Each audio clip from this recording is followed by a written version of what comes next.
Hello, and welcome to The Enthusiasm Project, the show that I still haven't come up with a tagline for, but that's okay because we have a more specific goal for today. So, trying to figure out what to talk about. This is episode 10. 10. Yes, and I have a special guest for episode 10, a returning guest, my first returning guest, actually. And who is my returning guest? Hi, I'm Heather. And yeah, so you might remember Heather from, I don't remember which episode it was, but it was the one with Heather. I think it was number 4. I think it was your best episode. It was, I think so. And Heather's back, and Heather's going to be back for probably the next couple of weeks. Yeah, I mean, anytime. Well, I know anytime because we live in the same house, but but specifically for podcasts because we have a specific purpose. Yeah. Yes. What is our purpose? What is our purpose? Okay, so for today's podcast, I pitched to Tom that we have had this combined idea for a very long time. And I said, hey, you know what? I want to document this because to me, it's the first pretty big project that we're going to be working on together. That is completely like a hobby. It's a passion project, and it's going to be a combination of both of us, like perfectly equally and stuff like that. And I wanted to be able to document that, but I didn't want to do it through the avenues I've already tried. So I was like, hey, this is an enthusiasm or project that we have enthusiasm about. Why don't we document it on your podcast? That's a great idea because I was running out of things to talk about by myself, but also because I'm really excited about our project. Yes. I don't even know where to begin. And that's kind of the point, I guess, is like we have a vague idea of what it is. It's March 31st, 2019. And this is something that we're hoping to have come together in 2019. In 2019 is that's the goal. That's our tentative thing. So going from very preliminary discussions to actually doing the thing is a cool thing to document. So I don't know if that means every week for a while or whatever, but that's a cool thing that we can focus on how to take something from an idea and make it a reality, especially when it's not like your boss telling you to do it. It's something you just want to do on your own. So where do you even begin? Because ours requires a venue. It requires other people. It requires technical stuff. And the budget is not. So yeah, there's no budget. But I think this is going to be particularly an interesting project because it's just an interesting time in both of our lives where I really want to see what both of us can bring to the table, having all the experience that we have, and having very aligned goals for this legacy that we want to impart to the world and stuff like that. I mean, obviously, we're starting small, babe. Let's keep it simple. We just want to do it successfully, even if it's small, to start. But because this is your podcast, you should introduce the concept. Oh, I was going to ask you to do that because you're the guest on the podcast. The concept, as we've gotten so far, is essentially to host an event. Like a hybrid between a conference and a convention and it's something along those. I don't mean anything kind of in that world, but basically centered around like digital media, where both of us really like to teach and really actually have grown to enjoy public speaking. And I think that we're good at talking about not just digital media because it can be dry, but like making it human and relatable.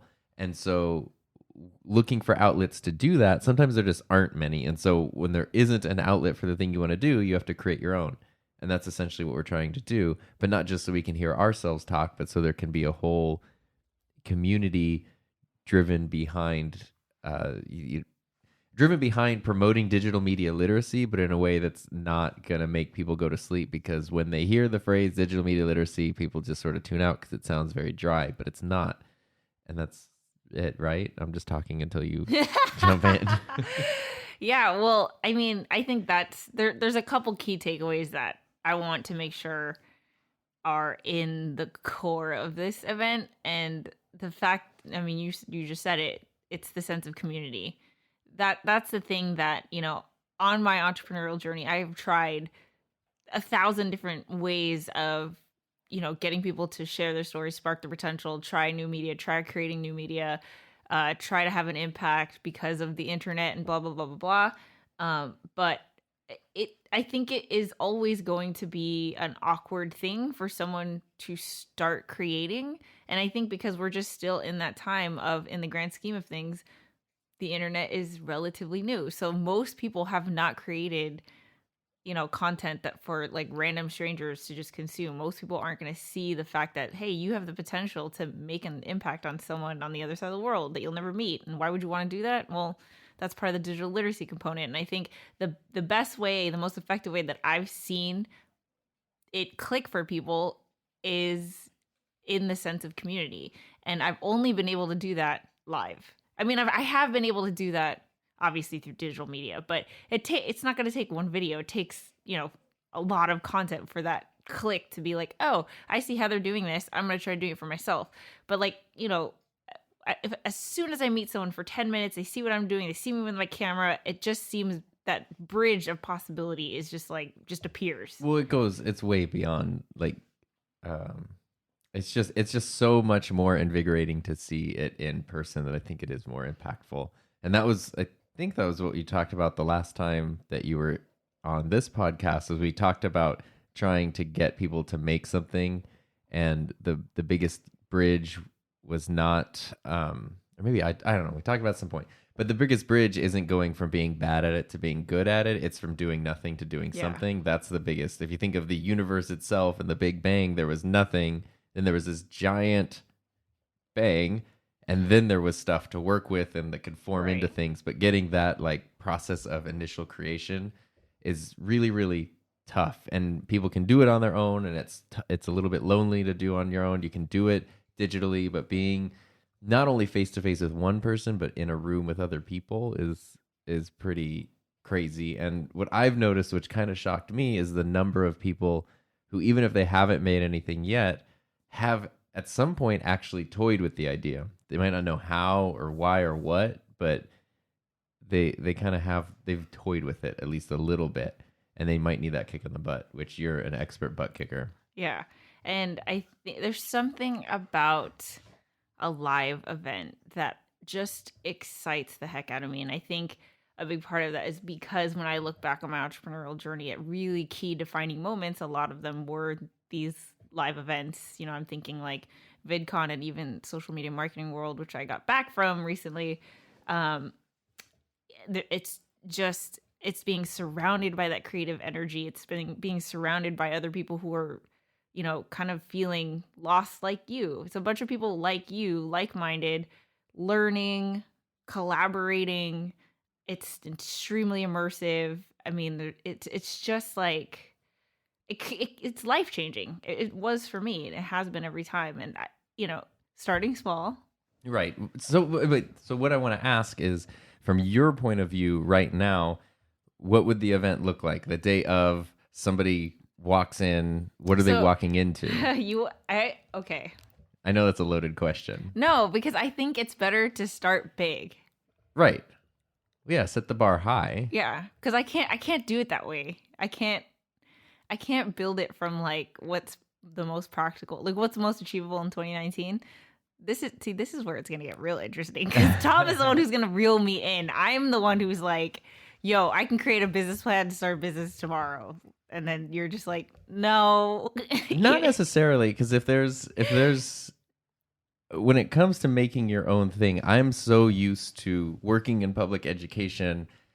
People love to take credit for having given you support, but people actually giving you support is so far in between that I'm very used to just like, you have to do a thing yourself. And that doesn't mean that you have to spend a ton of money to do something that has a big impact. Right. And so I feel like rather than reeling you in, maybe I can, because our ideas are the same, but maybe I can be more facilitating in like the practicality of it, but not in a bad way. So here's what I know, or I'm sure of. I don't know exactly like how So I don't know if it's a 2-hour event. It's an all-day event. I don't know if it's presentations and workshops or if it's, watching a bunch of videos together. Like, I don't know that part, but I just had a weird idea, and this could be a bad idea. But before I forget. Okay. So don't forget. But I might need to. What if I leave and you say your idea, and then I come back and you leave and I say my idea? And No, we because I won't don't even have know an if- idea. Oh, okay. Yeah. I don't have an idea, but I'm telling you, like, Sorry. I see a gap. I see a need based on, like, I guess VidCon and even just like the little creator meetups that I've gone to in social media marketing world too, is that VidCon is the largest online video celebration conference, everything in the world. And to me, it's like anyone who cares about digital content, digital media, whether you're creating or consuming, this is the event for you. And I've gone 2 years in a row, and every time I've felt like there is a piece missing here, or this event isn't there's an audience that isn't going to an event like this that I feel like should be. But because of the way that event is structured, they're not even giving it a second thought.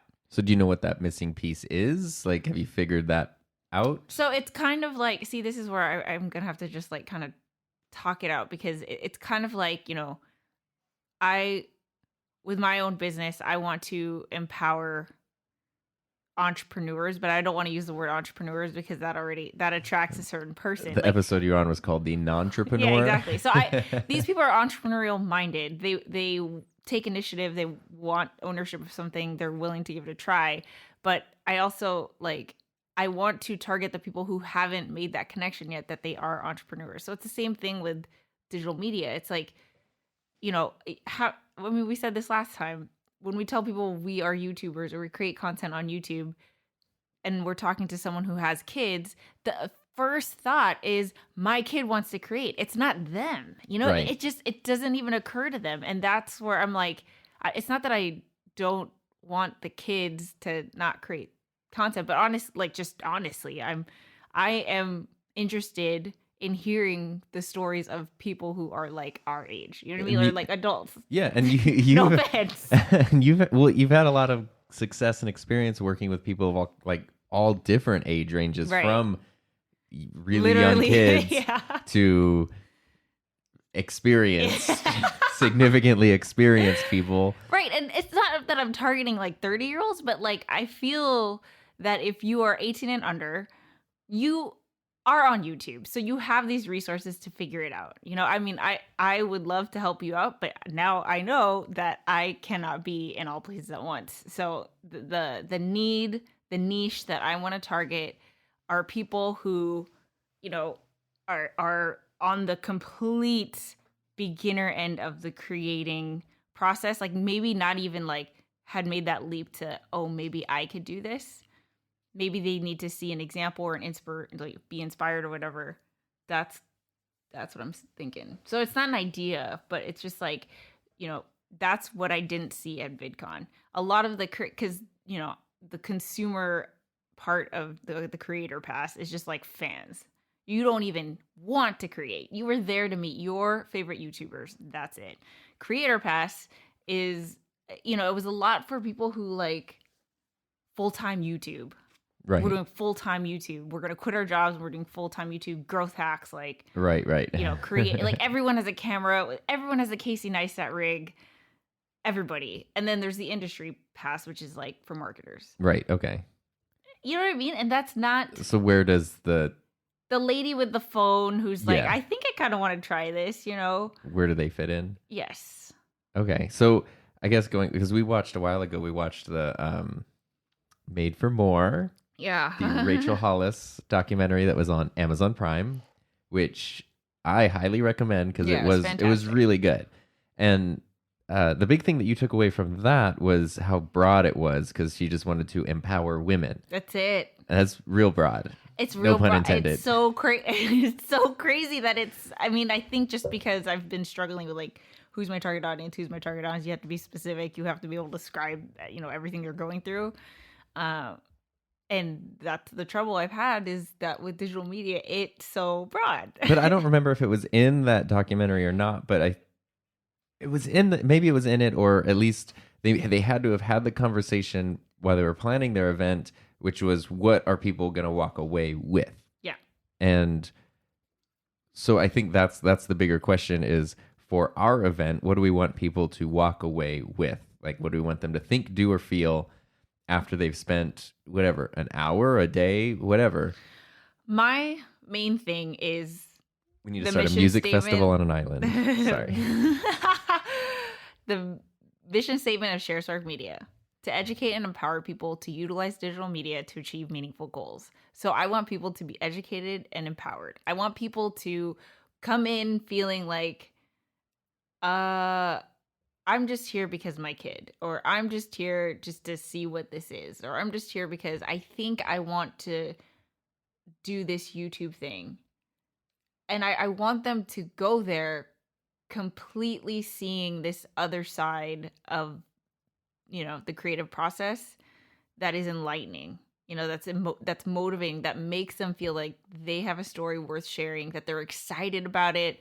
It's sparking that enthusiasm, because then they will go and do the rest. Right. Of course, I could plug my online course, or I could say, hey, I'm teaching workshops, you could pay whatever. But what I want to do is spark that enthusiasm so that they will go home and do the research and try and fail and try again. And who knows what will come out of that. Right. And that's, yeah, and stick to it, hopefully. Yeah. I think so. And I think what's going to determine it, if we want to go more practical, I think what's going to really determine what the actual event shapes into. Wait, do you agree? Because I feel like I've been talking about the vision behind it. Do you even agree? Yeah, because I want people to do stuff. I get so tired of people talking about what they're going to do and then never doing it, that I don't want to. So there definitely they need to leave with having created something. I mean, that would be ideal, but that might be too ambitious. Logistically. Having done those types of things in schools before, that requires a whole different set of infrastructure and resources. It could be cool. There could be like an opportunity for that, but it's also like, if somebody leaves actually feeling like, I'm gonna do this right now. And that could even depend on what day we have it. If it's on a Friday or a Saturday and they still have a day of the weekend left, the average person, if they just has the weekend off. I know not everybody does, but if the majority of people who go have the weekend off and we give them at least one weekend day before they have to go back to work, maybe they'll be more likely to do it. And once they start, then they'll be more likely to continue. But I think that in my mind, it could be a lot of things. And I think that the physical location is going to determine a lot of that, because that's going to tell us what we can and can't do. And so that's going to be one of the first things that we have to figure out, is where it's going to be. And then it can be built around that rather than forced into something that's not going to work. Because I mean, at its core, you would have people, I wouldn't want people to go and like, you give a keynote, I give a keynote, and then they leave. Like, that's cool. Like, I would kind of want that to be part of it, but I don't think that's the main, there's not enough of a celebration there, and not enough of a chance for a community to be built if people just show up to watch a couple people talk and then go home. Yeah, there needs to be some kind of interaction. Yeah. And opportunities for, I mean, there just in terms of programming, I would think there would need to be like an introduction, like people show up, obviously, like it's supposed to start at a time, doors open a little bit before that, people show up and hang out, and then the thing starts with like a kickoff to just sort of explain and unite really quickly.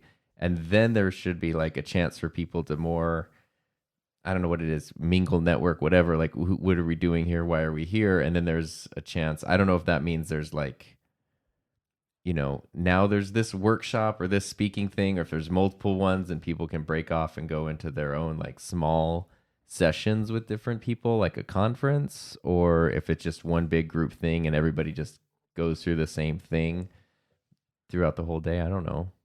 Yeah. I don't know either. Oh, I mean, and that's what I was saying. The venue really depends on it, because at the very least, you can always rent out like a movie theater, because they have them for events, and so you can always just have people show up. You congregate depending on the theater. Some have great outdoor courtyards and things, or lobbies or whatever, and then you go into the theater and you can host events and people can mingle and like whatever, but that would dictate that it's very linear. Like we're here and now this thing is happening, because there's one room and one space. But if it's a different type of space, and depending on how many people we think are going to show up, is it 25 people? Is it 250 people? Like that's also going to dictate it a lot. And who else is involved in putting it on, and then what are the technical needs and all that kind of stuff kind of determine it. But to me, that stuff's all really fun to figure out. Yeah. I'm very much of the mindset of like the very like old timey, like let's put on a show and like just make it work. Like I think that's the best. Right. See, because I want to make it, I want to do it. And I realize that we are at zero budge. You know what I've discovered my strength is, which is not a strength I don't know if it's a strength I just didn't have before, or if it's a strength that I've developed or whatever, but I probably wouldn't have said it a few years ago. I'm very good at like, this is a thing we're going to do. We are going to do it. I don't really care if we're ready or not. Not so much when it comes to like jumping out of a plane or like, crazy stuff like that. But, and you helped me with that, because that was when I was starting my YouTube channel. Overthinking it and taking an hour and a half to set up lights to make one practice video that no one was ever going to see and all that kind of stuff. And you were like, just do the thing. And then it was really just like, okay, I don't know what I'm doing, but by doing it, I'll figure it out. And I think that's crucial. And I think for something like this, people would get so hung up on like, oh my God, what is the exact program going to be? And is this food going to be in the right? And it just becomes a whole like event planning thing. Whereas like, it's not life or death. It should be fun. It's not going to be the Fire Festival. We're not going to have 5,000 people show up where no place to stay. Like it's, a day or part of a day. It should be enjoyable. It should be simple. Like it can be fun. I mean, it's... Okay. So I think logistically, we need money. Yeah, I mean... We need money. Some, but how much is the question. Yeah. We need money. We can't just... It depends though, because again, it depends on the venue. How much does it cost? Where are we going? Because the other thing that I'm thinking of, are you thinking of it being a local thing? Yeah. To where we're at? Yeah. In the Coachella Valley? Yeah. Because there's the Indio Performing Arts Center, which if you don't live here, you have no idea what that is, but it's got a very cool history. It's a building that was supposed to be built as a movie theater like 15 years ago, and it never actually opened as a movie theater, and it just sort of shut down, and then it got opened like 10 years ago as a performing arts center. So they kind of remodeled it, but it has this big central area, which I guess would have been like the movie theater lobby. And then it has several theaters. Some of them have screens. Some of them have been converted into stages. And of course there's like room for concessions and stuff. And there's like a big central stage in the big central area. So it's like a super versatile space.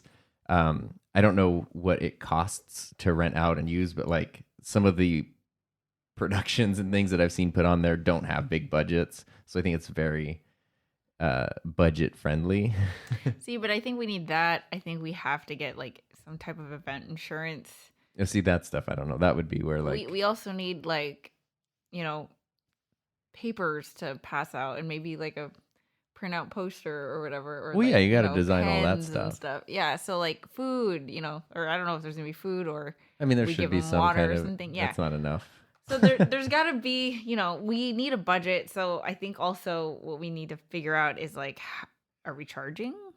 Well, you had said, and I'm a fan of it, of charging something so that people have an investment, but literally like $10 max, like, right? You looking at me like I just said something crazy. I would say like at least $25. Okay, well then fine. I mean, because like, look, it's gonna be at the very least how short of an event? Like at the least 4 hours minimum. I mean, I'm thinking like $10 for 4 hours. I mean, I'm really thinking of like a day. Like it's a chunk of your like day. $99, yo. Not for the first one though. You gotta build the reputation and like know what it is. I think the first one needs to be say like $49. $49. $49. I don't know. I mean, I would love to, but what is the money? What are we gathering money for? To pay for the event? Yeah. To like reimburse the expenses of the event? Yeah. So that's our budget. So if we sell, 50 tickets at $50, that's math. That's math. What, 2,500? Oh, I'm totally off. 5 times 5, yeah, it'd be 2,500. Yeah. Right? I think so. Sure. Oh my god. Embarrassing. Oh, Come man. on. You're a I have an English teacher, degree. okay? English. 50 times, what did we say? Well, 50 times 50. Oh, yeah. Yeah, 2,500. Okay. Okay. So 2,500 is a decent budget to put on a first time event like that. Very local. Yeah. Very DIY. Indie like. Or we do like $25 with 100 people. Yeah, it depends. A big part of that too would be to probably throw out the idea to people first and just see what the interest is. Not no like, Well, do you want guess this? Do you what, Tom? what? I'm already doing that with the Coachella Valley meetup. Oh, well, there you go. So this is kind of like, a stepping stone. I think the 10-day tackle, which I won't even get into, you can check it out on my channel. Where it is your channel? It's HeatherJustCreate on YouTube. But it's a challenge that I hosted where anyone could have joined, and the challenge was to create something and share it on YouTube every day for 10 days straight.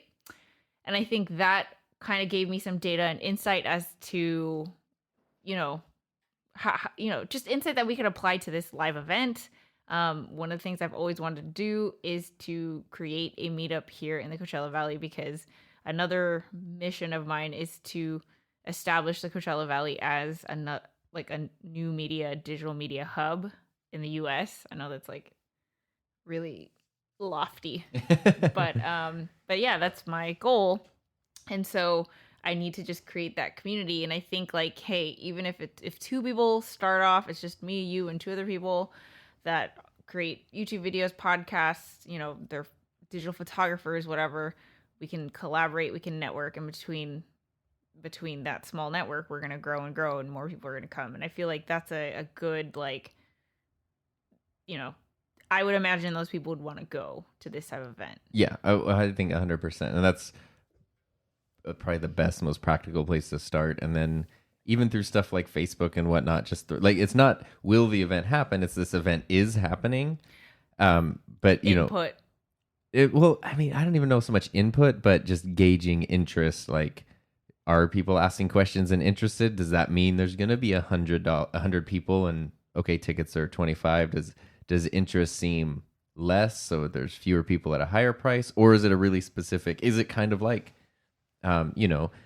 if you look at it from a VidCon point of view, there's not going to be the like fan pass or whatever community, whatever the low end one is, because there's no one there to meet. So that level of people aren't going to be there. There's going to be people who are there because they probably have a specific interest or goal of some kind in mind. So it might be a smaller but more focused audience, maybe.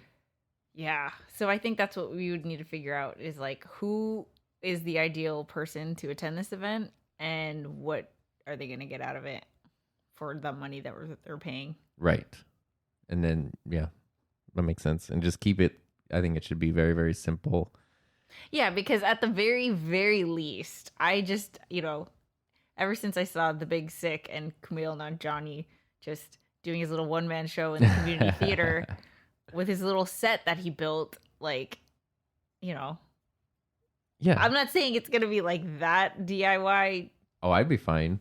But I just want to make sure, going back to what you said, I want to make sure that it happens. Our local area has a lot of heart, and and through like your network and even a little bit of mine. I mean, there's simple stuff. There's people that do taco trucks and little like taco stands for real cheap, if not even like no cost to us, because they just make money from the people there.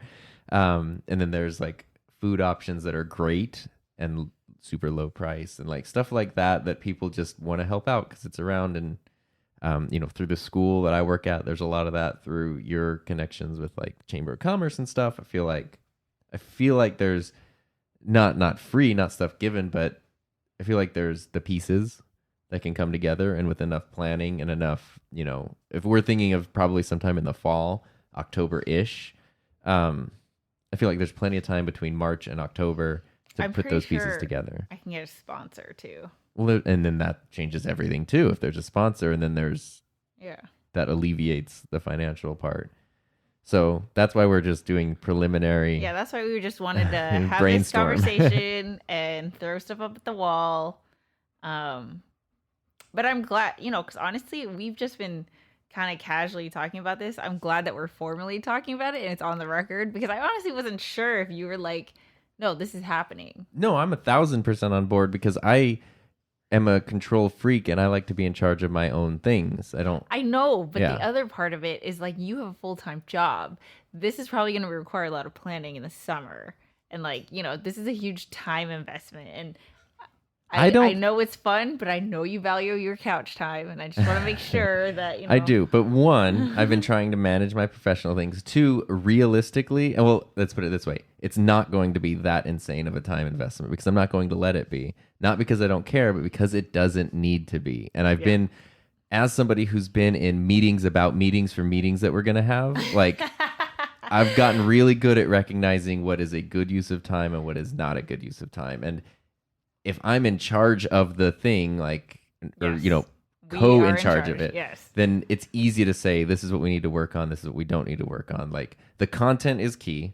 Like, that's the biggest thing is, what are people going to get when they go there, putting that stuff together. So, that's presentations, that's programming, that stuff takes a lot of time. Recruiting, it'd be great to have featured people that aren't us. Yes. Oh, definitely. I think we need a podcast person.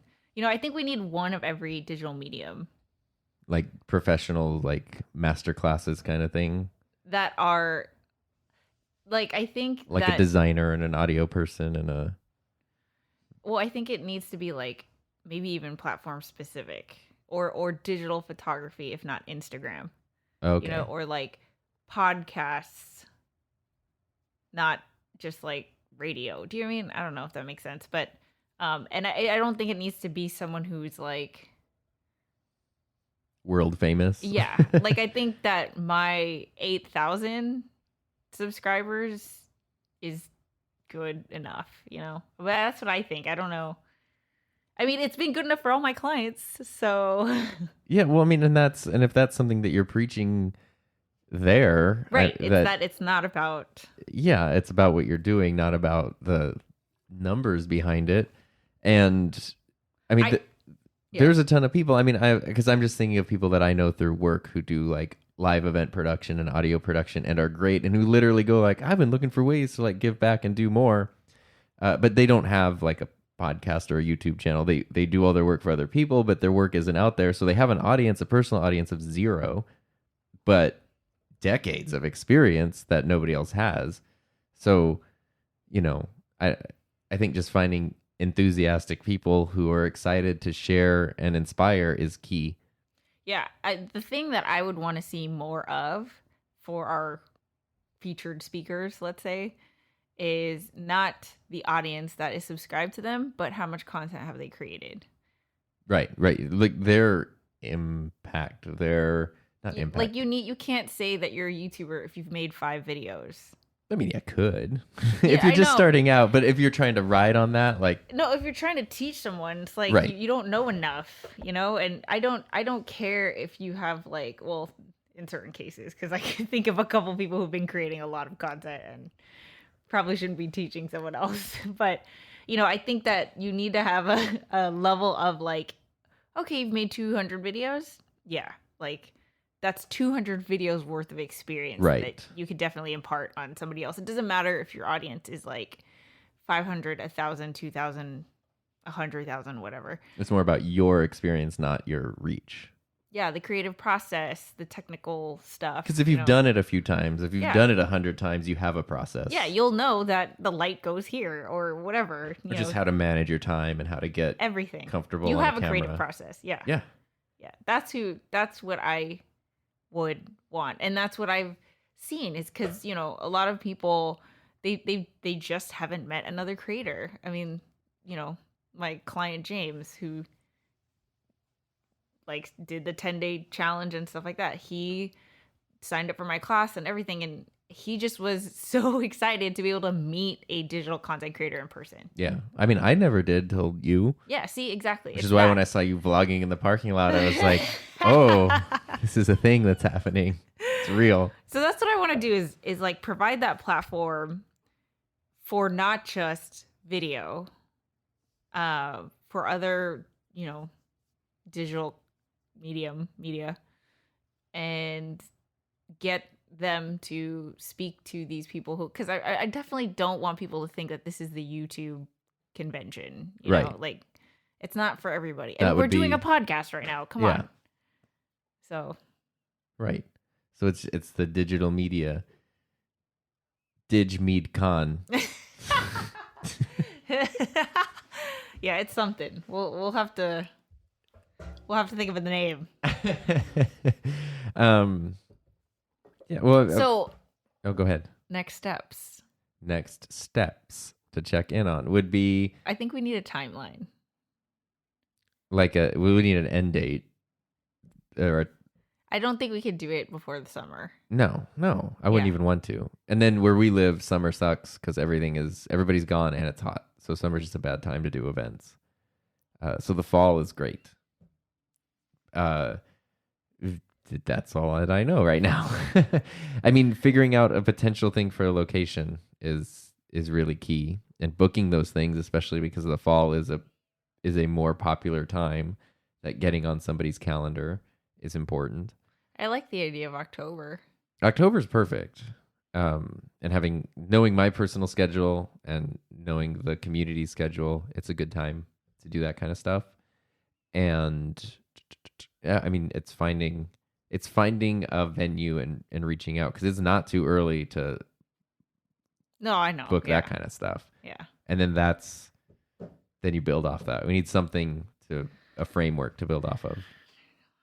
August, like September, 6 months, October. Right? 7? April, May, June, like July, 6 August, months. September. Yeah.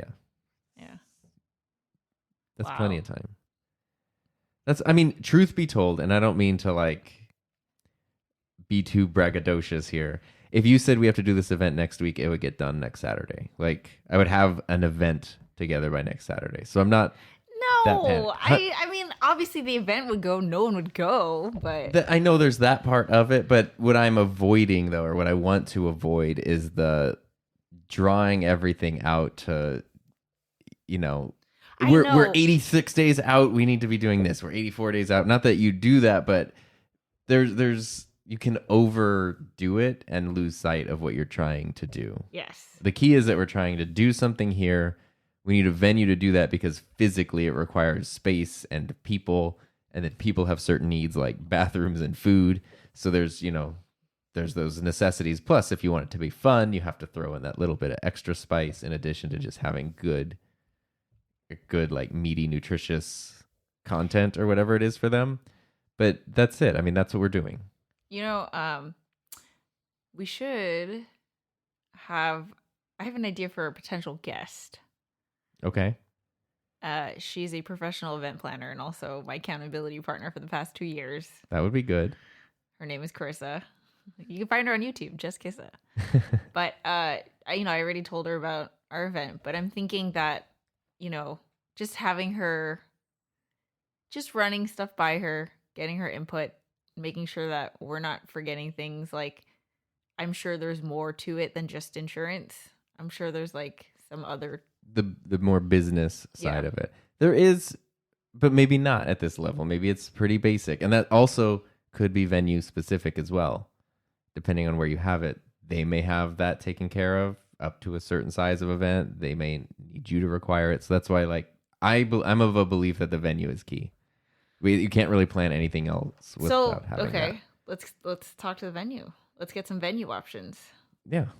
That I think is the first practical step. Because then if you have a venue and a date and you're like, we got this place and a thing that's happening on this date. Okay. Show up. Fill it. Now you have something. You have a container to put stuff in. Yeah. Okay. So there you go. There. I think that's good. I think we made progress. You think it's a good start? Yeah. I'm sure you'll re-listen to this and you'll come back to me and with your input, and I hope that it's positive. I feel great. I'm excited. I'm excited too. It's going to be great. Yeah. It's I'm gonna just be wondering really if we're fun. forgetting anything. Yeah, I'm sure. But that's why we're starting 7 months in advance. Yeah. No, I'm excited. Yeah, I mean, it makes it easy. It's not an overnight thing. It's not going to be a massive crowd. Like there's a level of simplicity that's going to keep it easy, especially for the very first time. I wish VidCon were sooner so that you can go and see and have that kind of in your mind. Yeah, I mean, it will still be months in advance of this Right. event, but at the same time, like I don't want to have it in my head like, This is the only way to how to do yeah, it. I like it to go, what would we do Right, having an right, event? Right. Yeah. Like, That's very important. yeah, I want it to be our event, not our version of somebody else's event. Well, what I definitely want to do, I know logistically venue is key, but what I do want to talk about is like, what is the transformation that we're trying to achieve for these people, and who are these people? Like, I Right. think we need to determine that. We don't have to do that today. That could be, Yeah, that's not episode 2. That's like the target audience, right? Yeah. Like, yeah. Like, who's supposed to go, who would find value, and what is the value? Why are we doing this? I mean, I know why we're doing it, but I want someone to be able to see the Facebook ad, the flyer, the whatever, and be like, oh, this is like, I'm totally going to this. Yeah, and that is going to be a challenge in our area, I think. It might not be. But if we want to reach beyond the teenager domain, I don't think we would have any problem finding hundreds of teenagers who would want to be a part of it. But going beyond that into the adult world, I think is where it's maybe a little, not necessarily as easy. But I think they're there. It's just, how do you find them? Especially if the target audience is somebody that's not necessarily digitally savvy yet, but wants to be. Where are they going to be? How are they going to find out about this? We'll see. Maybe that's there. We should just call that right now. Like, you need to have a level of savvy. So if there's a Facebook ad for it, yeah, okay, you need to have at least a Facebook account. Let's say that you need to be as digitally literate as my grandma. Yeah, you need to be online, because then, dude, you need to go to computer literacy before you go to digital literacy. That's a whole different thing. We can't help you. I mean, we can, but not with this event. I think we need to like kind of just, it's not for It's that. not for everybody. Yeah, it's exactly. It's open to everyone, but it's not for everyone. Because even with Rachel's event, empowered women, it has to be a certain type of woman who feels like they need empowerment. Right. Otherwise they're going to feel like this is a stupid event. Yeah. So you have to be, yeah, I get it. So I just don't know. I would be so curious to see what their ads look like for it. I'll probably look it up. Whose ads? For the Made for More. Oh, for theirs. Oh, okay. Yeah. And obviously between the two of us, we can definitely create promo videos. Oh, that stuff I'm not. That's time, but that's not posters fun. and things. Yeah. All right. Well, there you go. Cool. I'm glad we did this. It's your podcast. I'm glad we did this before we ate dinner. I know, I'm hungry. Yes. So there we go. That was our sort of check-in this week, because again, like, this is an idea we've been kicking around, but like I said a while ago, going from the just thinking about it phase to the doing something about it phase is huge. And that's, if we're kind of promoting that people should do that, documenting our own versions of doing that, I think is really important. And it should be super fun. And that's kind of the key, is that it should actually be fun to do a project on our own. It's the same thing as when I used to watch YouTube videos and go like, man, it's so cool. Like, these people can just make videos, and I wish I could do that. And then, like, we can. Yeah, anybody can. So, okay, cool. I've been to events and I'm like, oh, it'd be really cool to do that. Okay, cool. Why can't you? Yeah, but you know what? Like, this is a selfish thing, but I am so excited to create something with you. Right, me too. That's not something that's organic, I guess I should say. Something that's organic, something that it feels like, I guess organic is the best way to put it, because it's not like business driven. I don't expect to make a profit off of this. Yeah, it's not business driven, so it has like a pure intent, and we're not trying to fit into any. You don't have to adapt to my style. I don't have to adapt to your style. Like we get to just like we talked about this before, I'm sure, and ad nauseum other times on other platforms. But like the day we met, we just had that 10-hour conversation about digital media and the world, and it was great. And sharing that is really important. I'm so excited to see what it looks like. Like, I just can't wait. I can't. I'm so... Oh, I can't wait. All right. Well, there. You heard it. Here first. Yes, literally. There we go. So, thank you so much for sharing your time with us. If we want to get in touch with Heather, where can people reach out to you? You can follow me on Instagram. Follow me on Instagram. And yeah. What do we look up to do it's that? HeatherJustCreate. It's HeatherJustCreate on everything, but I'm really going to kick off Instagram and Facebook. Well, just, every social media platform. All the things. Yes. And of course, I am Tom, and you can find me on The Enthusiasm Project on YouTube, and So Darn Tom on the other things. And also, if you guys have any input. Oh, yes. What do you think? Like, after listening to this. Well, just reach out to us. Yeah. On those things. At So Darn Tom. Let us know. At HeatherJustCreate. Let us know. We'd love feedback. That would be terrific. So, in the meantime, thank you so much for listening. I've been Tom, and you've been great. I've been great, and you've been Tom. We will see you next time. I don't have an outro or a slogan, and I need one, so maybe the marketer can help me with that. Have a great day.